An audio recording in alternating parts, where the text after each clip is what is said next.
Hi, this is Sophia Keller. Thank you and welcome to The Anti-Coach, Ignite the Guru in You, where I highlight the power of knowing oneself, your inner guru, because you already have all of the answers within you.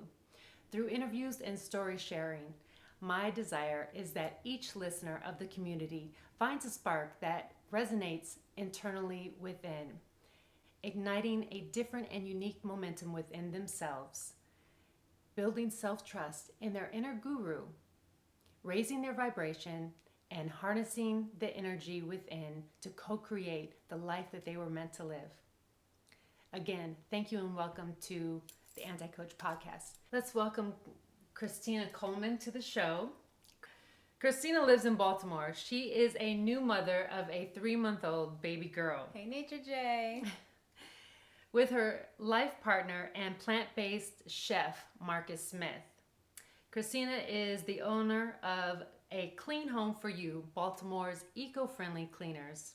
She's also a model and a content creator for artists and entrepreneurs. Welcome, Christina. Thank you for having me. Thank you so much for agreeing to share your story and being vulnerable and Vulnerability is strength, as I've learned in Brene Brown. Yes. She did a TED Talk and talked about vulnerability, and yeah. it's a beautiful thing. It is. It's scary, but it's a beautiful thing. It is. Yeah. I think what a gift her research has given all of us, because I think, that it changed me for sure. How so? Well, it made me learn that it is strength, and that being consumed with what other people think is keeping me trapped, basically. So the freedom of vulnerability is freeing. Yeah, that's something that I'm overcoming more and more every day. I think we all do in different circumstances. I mean, it never goes away. Okay. In terms of we reach a certain, I think for me, I get into a certain situation and vulnerability or that fear comes up. So it's just, we get better at it. We practice, right? Sure. Everything is a practice. Sure. So we encounter something different in our life. Oh man, I thought you get it and it goes away. I know. I did think that at one point, that as I learned different things, that I would be done with it. Okay, great, I'm done with that lesson. And that, I think that is true for certain mindsets. And there's different different levels of it. Yeah, exactly. Yeah. So let's talk about you. Okay. So what I want to ask you first is, if you can think back, what was the beginning of your transformation? So that was back in college. That was 2012. And I grew up in a bubble. I mean, we all do in a sense, but I felt very sheltered and even stifled. My parents were pastors, and I always had like this free spirit about myself that I feel like I never got to really explore as much. So when I got to college, I was like, it's free game. But my first year of school, I was like partying. I wasn't going to class, and I disappointed my grandparents, and that made me take a closer look at myself. So I started going to school, I started working, and then because I was working, I was making more money, I was able to live off campus. And then I started dating a different kind of guys, not the college guys, but the guys who are out on their own, doing their thing already. And I put myself out there in a way that attracted someone who taught me a lot, but also I attracted pain because of my idea of love. And so from there, it's been a roller coaster ride, but also a rabbit hole of learning about energy, learning about... You said that he actually was the one that sort of introduced you to... Yeah, the idea that everything is energy, because he was in the entertainment industry and was like around Will Smith and things like that. And it challenged my religious background. It challenged, why do I think the thoughts that I think? If I didn't grow up in this culture or this family, what I believe in Buddhism and what I believe in Islam. And so I started to just dig deeper on my belief system. I started listening to Tony Robbins and Deepak Chopra and those kinds of people and influences, and my life changed as a result. Yeah. That's a great story, because it's usually, it's interesting how we go back and we identify a catalyst. So where did life take you from there? Yeah. And did you bring this to your parents? Well, I brought a lot more than that to my parents. This is a very vulnerable space inside my heart to share, but I feel my heart like thumping because it needs to come out. But along with that time, I was an exotic dancer. So I was like a student by day, I was an exotic dancer by night, and I thought I was living the life, making my money, not saving or investing it wisely. But I started saying, I want to get out this club, and I ended up getting fired. And the guy was saying, like, you kept putting it out there, and the universe answered back. And so from there, I started modeling. Because we had like a falling out, and I was really heartbroken by that. I was depressed. I dropped all my classes. It was hard because what was the falling out? He ended up having a son and telling me like a day before his son was born. Yeah. That's so weird, because the exact same thing happened to me on the day of my ex's delivery for his child. Yeah. So wow. Yeah, I can imagine. It's a roller coaster. Right. But I look at it as a gift now. Yeah. I started modeling because I needed something to take my mind off of that, and I was learning about energy. How did you get into modeling? At school, at Morgan State. Okay. Where I went. And I started reaching out to different photographers in the area. I just wanted to get out there, put myself out there, try something different. And one thing led to another. I was flying myself to Miami to go do a test shoot with the photographer for Hype Hair magazine. Trying to remember his name. It'll come to me. We'll put it on the bottom of the screen later. Okay.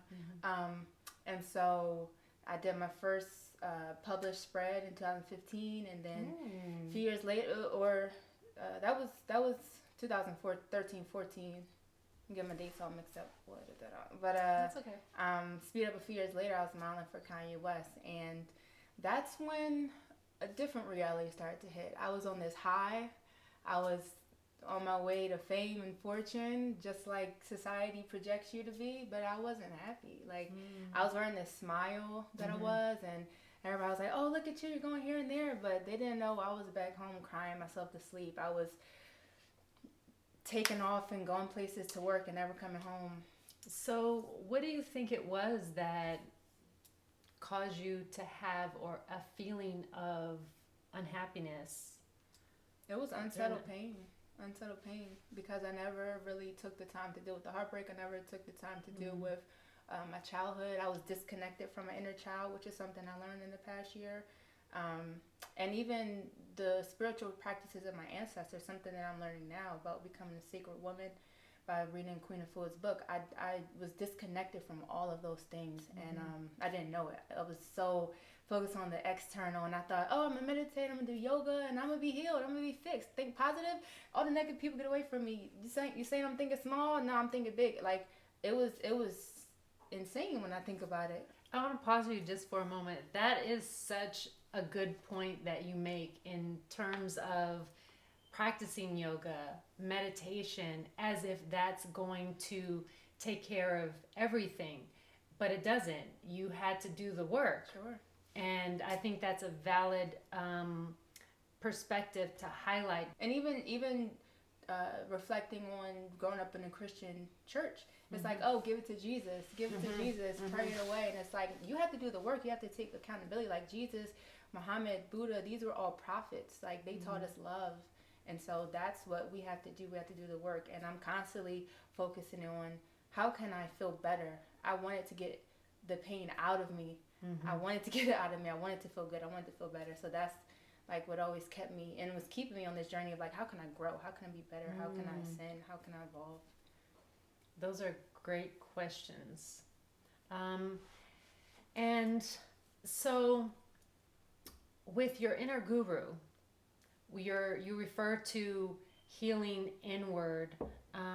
When did you come to a realization or understanding that you were a soul having a human experience, and that you had a resource within you to ask those questions and to actually have answers or guidance? It's interesting because I am still in the process of accepting that that's really what's going on. Like, it's like I've asked myself these questions and it's led me to like places I couldn't even imagine.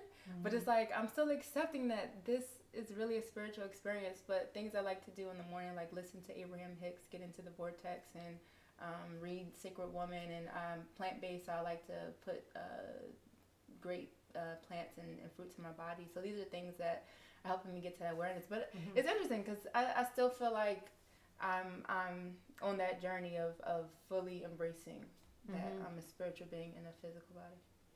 So as you process this and develop more acceptance of that, let me back up a minute. So do you believe that is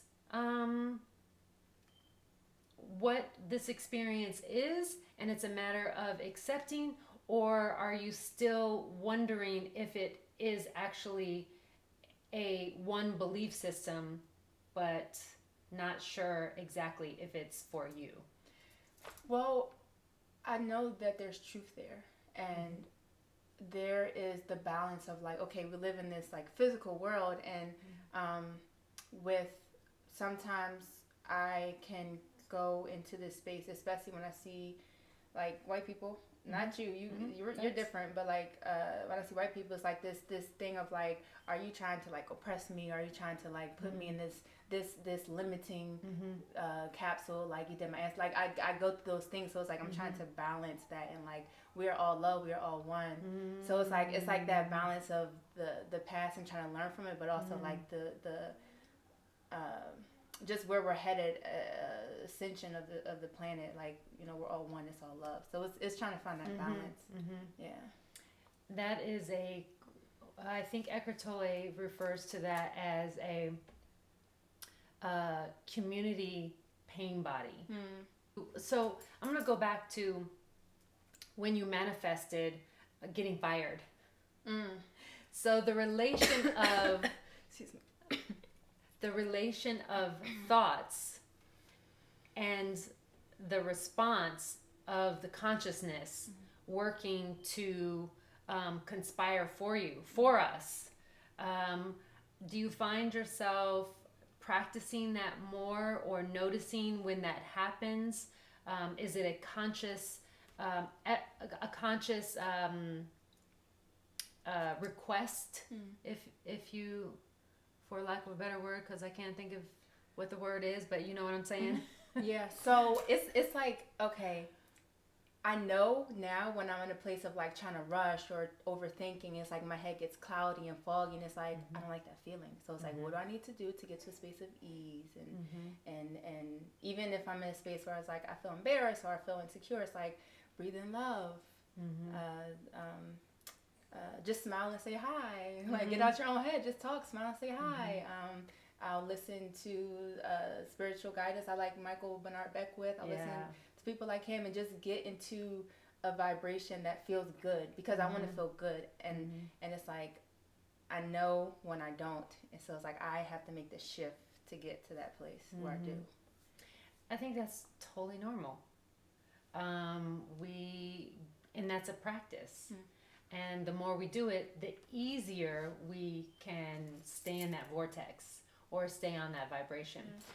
For those of you that aren't aware of Michael Beckwith, I first saw him in The Secret.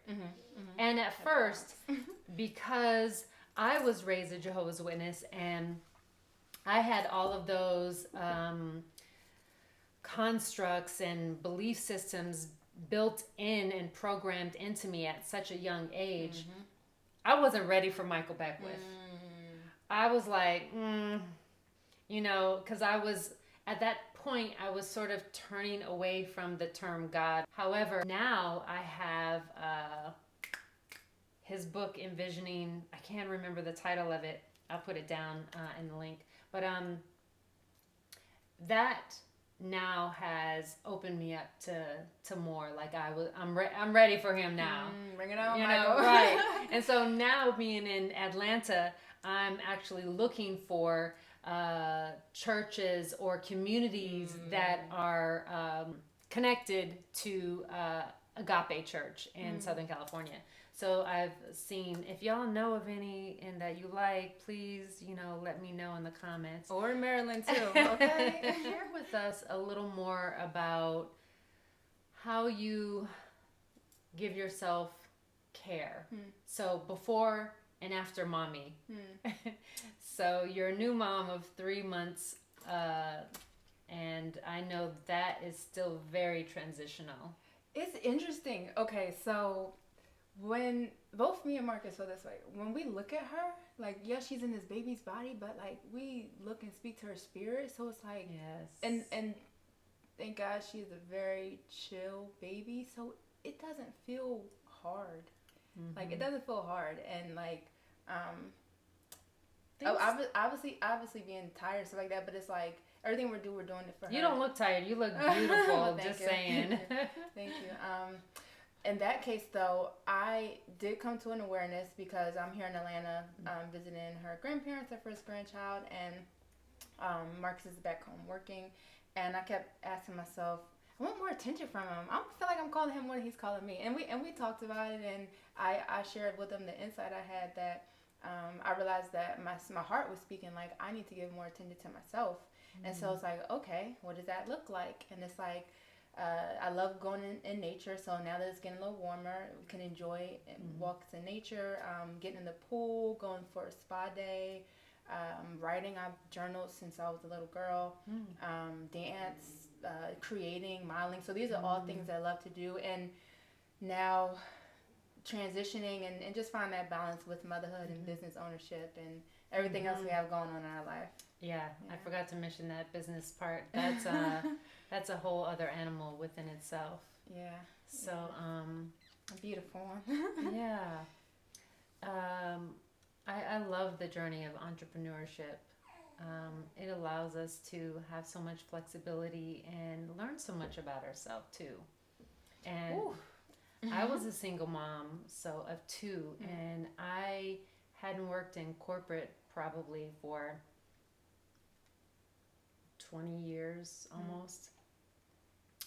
So yeah, I've loved that balance, and it's not for everyone. So I commend you. I mean, that's fantastic. To bring up some history too.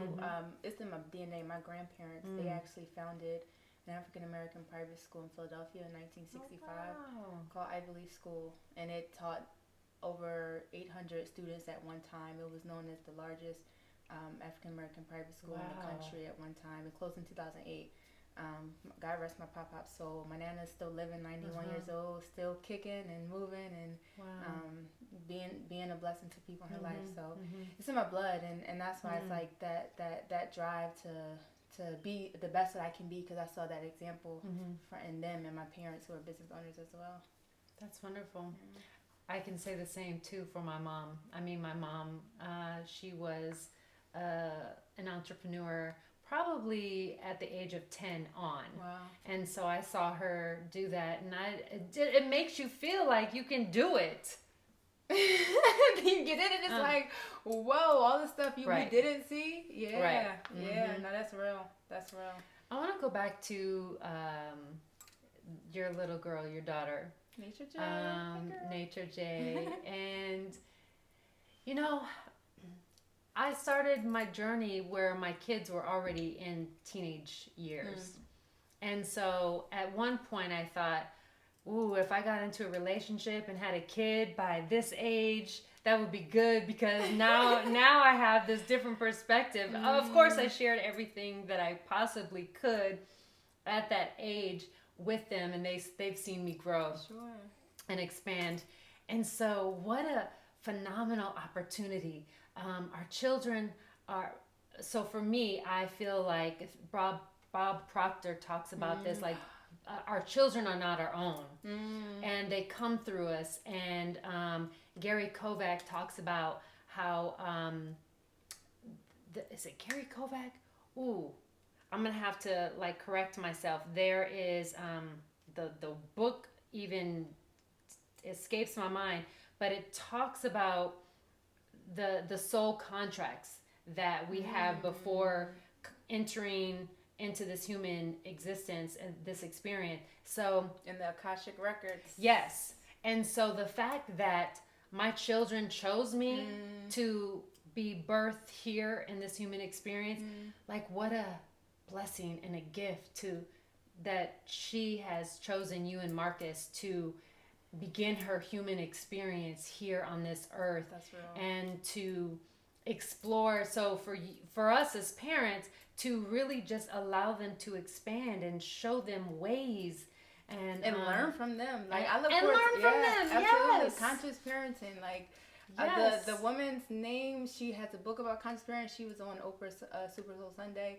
and it's not about authoritative. It's about we're each guides for each other. Yeah. I 100% agree with that. I mean, what a great journey this is. How fun. Yeah. And another thing too, in the lines of parenting, conscious parenting, our children will be a reflection of the places in ourselves that we may need to heal from or see. Yeah. And so a lot of times That's when real. parents are like scolding their child, it's the mirror that they haven't yet held up. Projecting. Yeah. Like Let's say that one scolding more their time. Child, it's the mirror that they haven't yet held up. Projecting. Yeah. That's the space I feel like I am now. Like I used to be very angry at my parents. Like, you didn't do this, you didn't do that. I went out to the world when I was naive, and it was just like it's like I started to see how the environments other people grew up in. It's like, wow, like I see why y'all protected us so much. And so it's like there's still times where I'll slip back and I'll like observe or maybe even scrutinize my parents, and it's like, looking at the characteristic I have that I got from them or something like that, and it's just like I just try to breathe into it and just be like, you did the best you could, and you're an amazing person, you're an amazing parent, and so yeah. So when it comes to making decisions, how do you know what path to take? Well, as of lately, get into the vortex, get into the good feeling, get into the feeling of what I want, and then take the effort. Okay, so our listeners may not know about Abraham Hicks or the vortex. Sure. So explain what you mean by the vortex. Okay. So the vortex is subjective, but it pretty much is a space, intangible space where, for me in my case, there's a certain business goal for our eco-friendly cleaners that I have, and so there's a certain energy, there's a certain way that I carry myself that business goal attracts and is attracted to.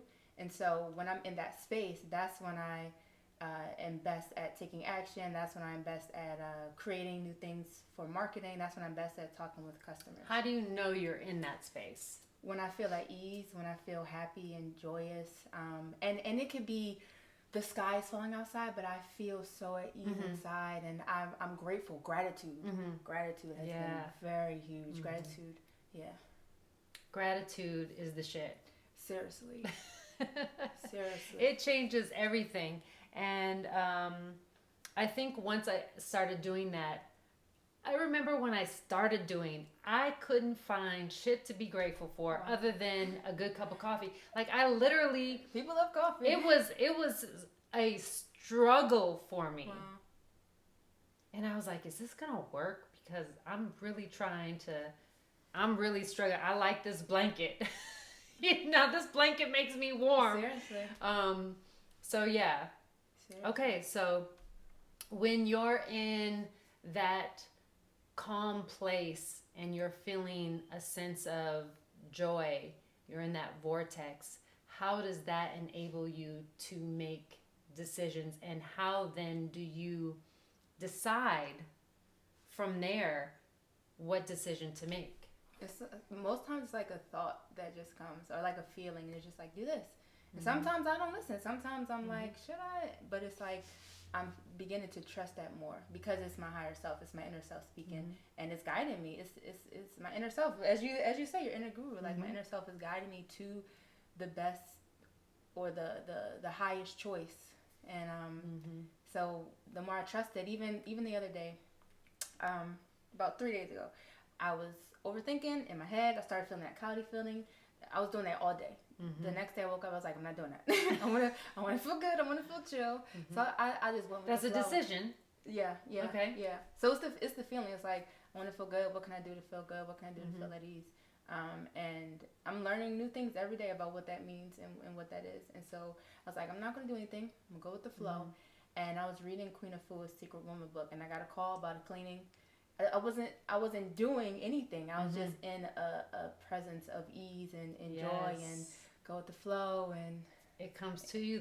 The universe continually conspires to work in our higher self in our behalf. That's real. And it's been 7 years a little over 7 years since I've been on this journey. So it wasn't always like this, and I'm still learning how to use it for highest good. But I see when I do certain things, it's like, okay, let me do that, because that you start to see the patterns. It's like, when I do that happens. Okay, let me do more of that, so that more can happen. Now, what about when you make a decision and it doesn't go the way you planned, or the thought comes up where that wasn't the right decision? So it's at a place now where it's like, okay, everything is a lesson. Like there was no right or wrong to it. It's like, what can I learn from it? And I've always been very self-reflective. I've journaled since I was a little girl. So I like to ask myself, what can I learn from this? What can I do better?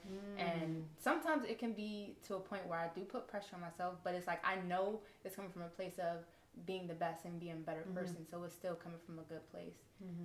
And so, yeah, just self-reflection. Oh my goodness. That is the goal. It sounds like it was a little bit easier for you. If I talk about my journey, I was afraid to look at myself because I was so judgmental about myself. And I was afraid that if I look at myself or admit, I was feeling, envy, that I would somehow, that pain of acknowledging that thing, that self-judgment would just eat me alive. And so it was very dark and scary to kind of go through that door of looking at my shadow self and those, shadow characteristics of myself. What is your experience? Well, my personality, if you want to call it that, is more like the avoider. So I don't know if it was necessarily easier, because I was more avoiding things. Like even what I shared about needing to give myself more care and attention, that's something that's been nagging at me. But I hadn't sat down to journal it, because it's like, gotta do this, gotta do that, gotta do that. So when I took that day to just be at ease, I took the time to do the things that get me to that good feeling place. So sometimes I can avoid when I don't even really know I'm avoiding until I sit down and do it. It's like, so we create our own distractions. Sure. Okay. Absolutely. Yeah. Absolutely. I can see that. Yeah. I think we all probably do that to some degree. The interesting thing is, and why this podcast is important to me is that I believe that we're all learning similar lessons, but our stories have such a unique twist and perspective, where it's like, even sharing the parts of ourselves that we're ashamed about, it's like, those are the most freeing things, because it's like, you build up this big gate around it, but then it's like, after you share it, and I want to say thank you for sharing what you shared earlier about being an exotic dancer. Thank you that was for the platform to do so.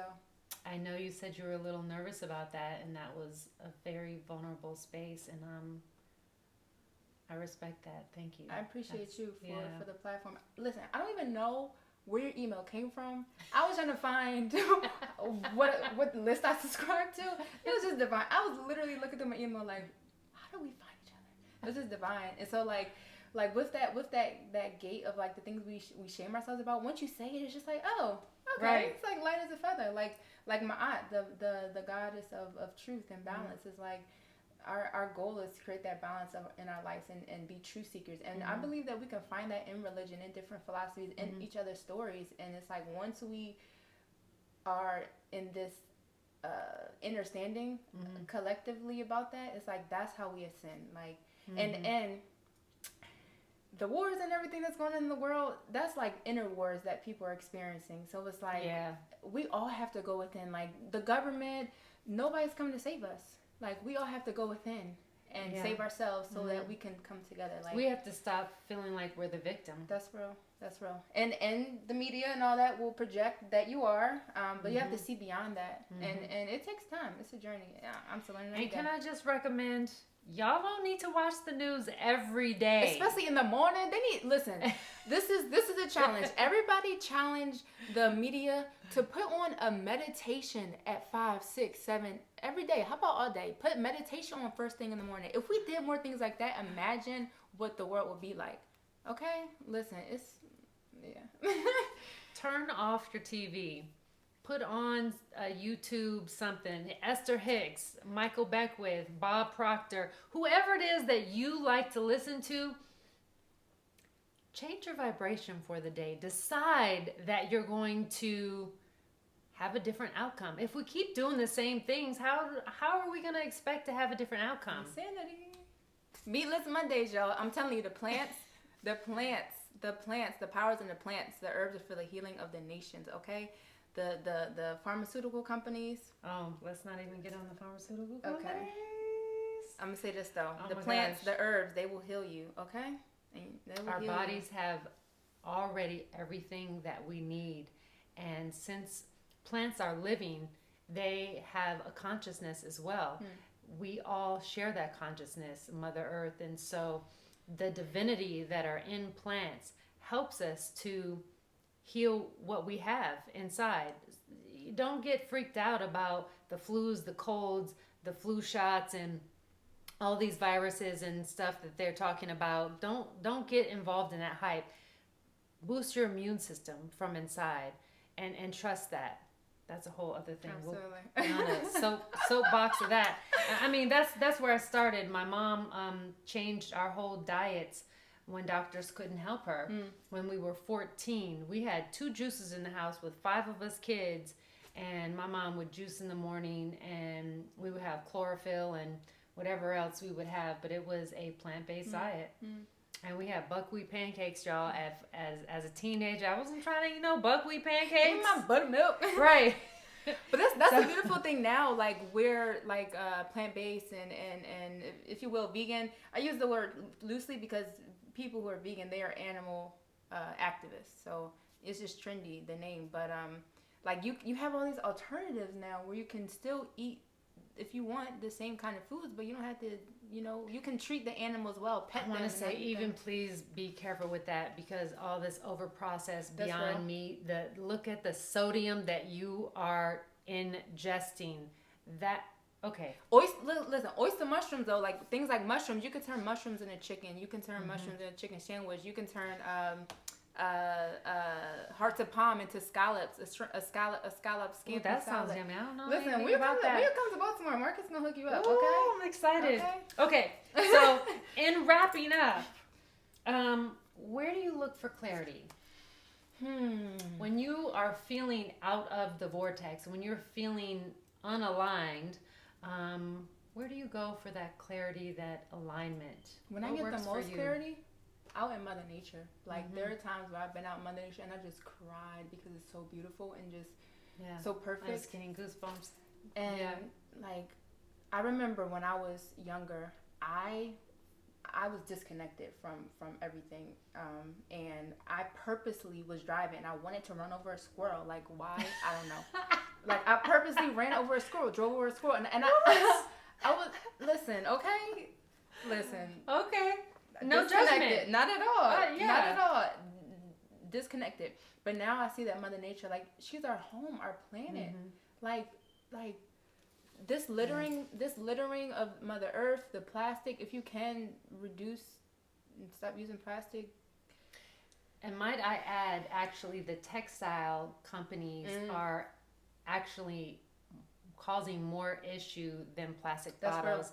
Living in Togo, meeting with the CEO of the African Global Recycling Company, he told me about the landfills of textiles that Americans, mostly Americans, send over in containers. Nigeria won't even accept a container of clothing anymore. Wow. So he had to burn it. And anyway, so yes. Thrift shop, y'all. Yes, thrift shop. Thrift shop. And you can find some of the coolest, unique things. So it's like, us as Americans, and we're speaking here, us as Americans, it's like, we don't need all the stuff we think we need.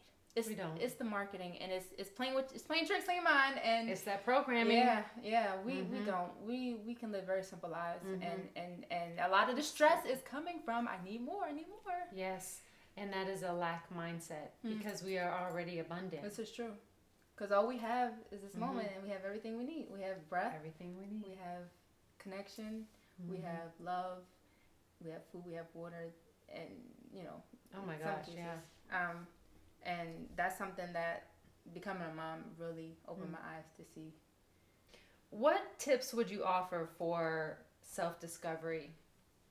Journaling, for sure. Journaling and art therapy. It can be very scary to just be still and silent.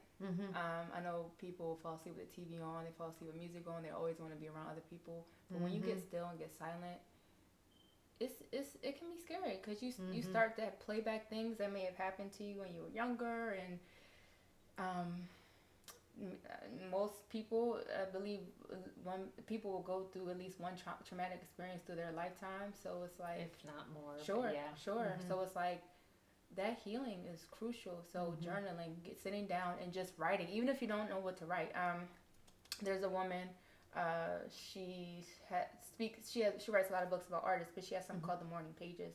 Every morning you wake up and just write 3 pages, and that's the thing. It's going to be very hard in the beginning because you're breaking a habit. Yeah. You're breaking a habit, so it's like, but it's a beautiful journey. It is a beautiful journey. So yeah, journaling, express yourself in a healthy way that's not hurting yourself or anybody else.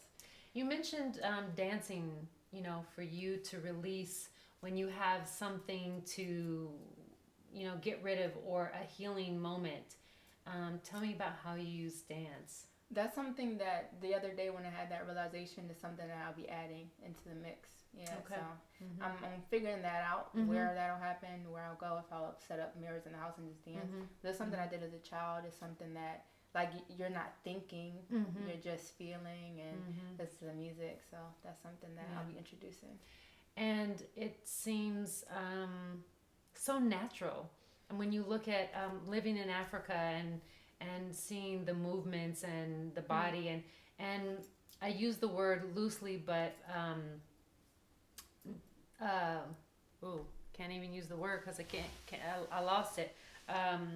Indigenous cultures where ceremonies are to release and heal include dance. That's a normal, almost, I want to say normal, I hate to use that word all the time, but it's in our nature. It's like intrinsic. Yeah. Yeah. So, and I've been learning more about dance and releasing as well. Now they have certifications you can get for Of course all they that. do. Of course they do.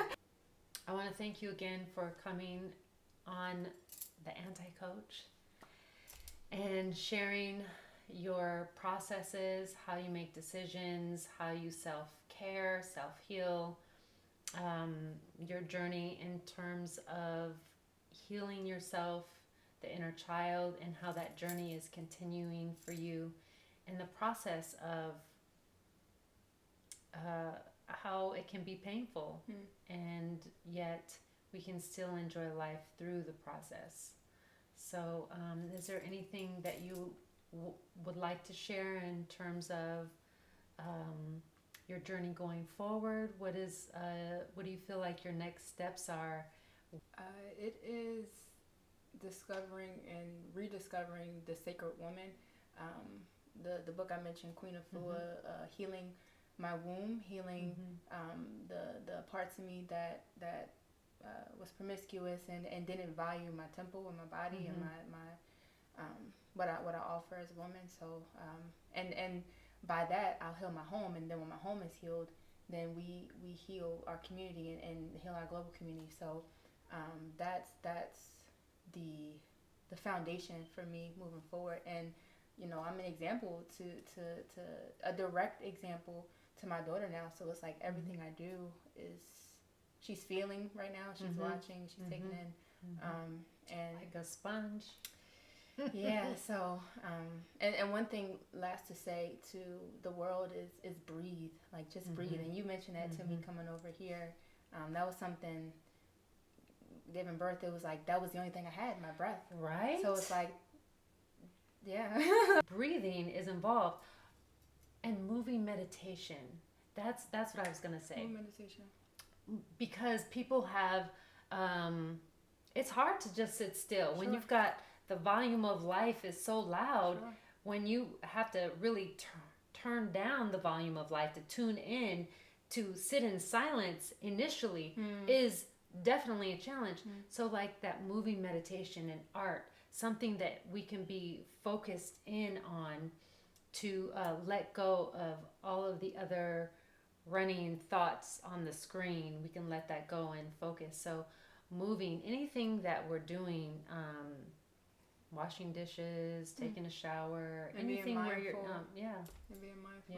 Just thought I would throw that in because that thought came back to me that I forgot. It's so much to share, because even as you said about thoughts, it's like starting to just observe the thoughts. And even like there are times where I still feel jealous. There are times where I still feel insecure, and it's like, okay, I know this is a spirit. This isn't really who I am. So it's like, I'm just going to observe it. I'm going to admit it. And then it's like, okay, what can I do to shift the vibration? Go ahead and close out. And again, thank you for tuning in. And how can we get in contact with you? Yes, so. And your business. Yes, and Marcus's. Yes.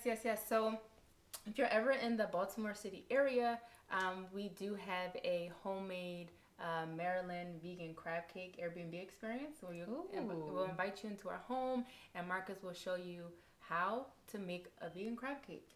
And awesome. You can enjoy the same things that you love without, necessarily harming your health.